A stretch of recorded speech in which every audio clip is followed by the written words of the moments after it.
Во вестите на М-нет телевизија ќе гледате: бесплата К-15 и здравство над 100 работници на штипски Ферматекс доведени до просијачки стап.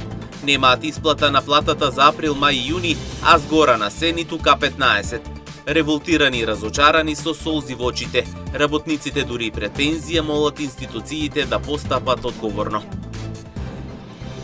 Без да си подадат рака, земјоделците и откупувачите го завршија првиот состанок за цената на пченицата.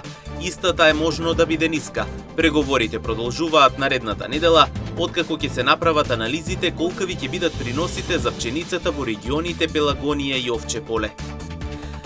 Владата фокусирана на завршување на процедурите за доизградба на клиничката болница во Штип, изградбата на Факултетот за медицински науки и студентскиот дом исто во Штип.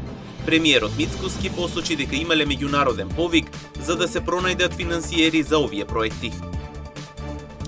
Со отворена уста и без коментар остануваат граѓаните по новите поскапувања во маркетите и продавниците. Вела дека секое одење во продавница е нов шок за нив.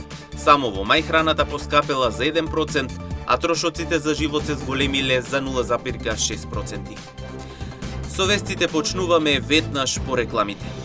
Останете со нас.